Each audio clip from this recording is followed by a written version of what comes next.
उपस्थित थे, आप एक ही मंच में थे। कल देखा गया परसों जिस तरह से आसाम में उन्होंने एक बात कही थी कि उसके खिलाफ मतलब बहुत सारे रिएक्शन देखा गया है आसाम में। आसाम गवर्नमेंट के द्वारा बहुत सारे संगठन भी रिएक्शन डाला है।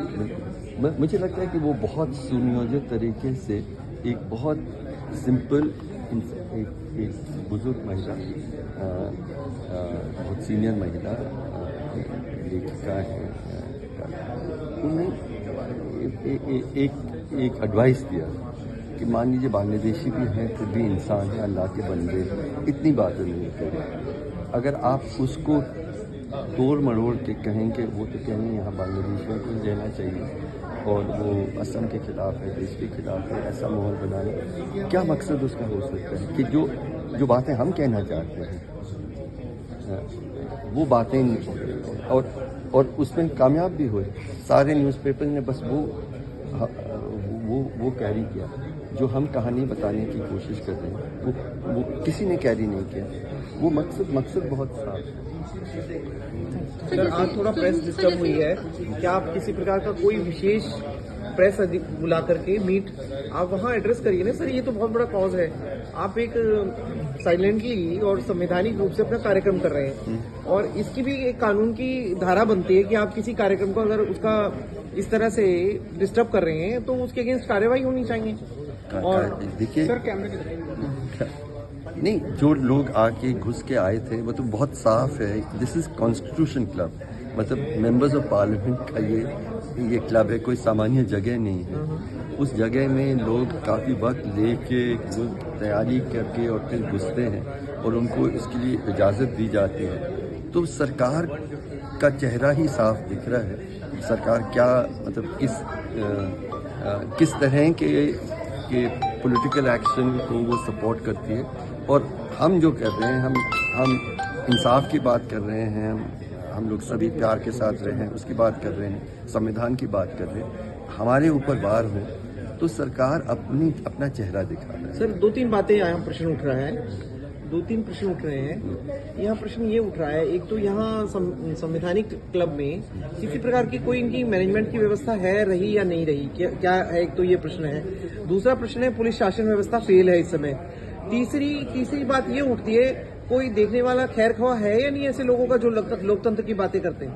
नहीं, बहुत साफ दिख रहा है। जैसे मैंने कहा, जो चेहरा और हम लोग जब असम भी गए थे, जब जिस तरह से मतलब पूरी तरह से सुनियोजित तरीके से सीएम उसके खिलाफ बयान दे रहे हैं, बार बार ट्वीट कर रहे हैं, असेंबली में कह रहे हैं कि मुझे जेल में भेजना चाहते हैं, और फिर हम पहुंचते हैं तो उसी जगह में वो सेक्शन 144 लगा देते हैं जहां हम जा रहे हैं। वहाँ उस दिन अचानक एक नया इंक्रोचमेंट रिमूवल का काम भी उसी दिन करते हैं। बहुत साफ है कि सरकार क्या कहना चाहती है। हमारा ये यकीन है, मेरा ये यकीन है कि हम लोगों को आप इस तरह से डराने धमकाने की बात करेंगे, हम डरते नहीं हैं, क्योंकि हम संविधान की बात कर रहे हैं और हम इंसानियत की बात कर रहे हैं, कानून की बात कर रहे हैं। आपकी बात से एक बात समझ आ रही है सर, ये छोटी छोटी सभाओं से अगर ये बहिष्कार करते हैं और लोगों को आवाज उठाने देंगे तो ये आवाज कब तक दबाएंगे ऐसे करके।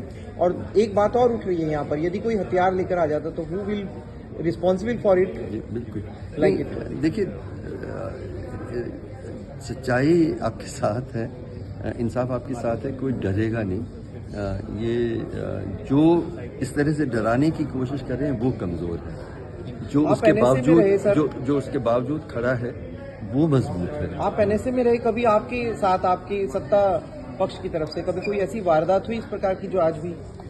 नहीं, उस वक्त सवाल नहीं है कि इस तरह का हुआ। मैं सामाजिक काम पिछले 20-22 साल से कर रहा हूँ, लेकिन पिछले कुछ सालों से बहुत डर, हिंसा, नफरत की बात होती है जब हम अपनी बात रखते हैं।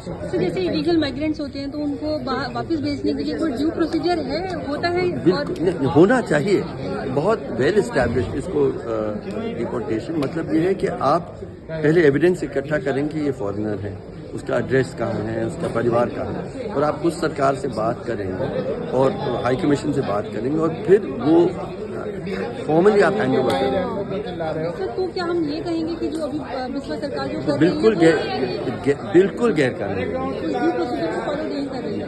It's illegal and unconstitutional. Thank you.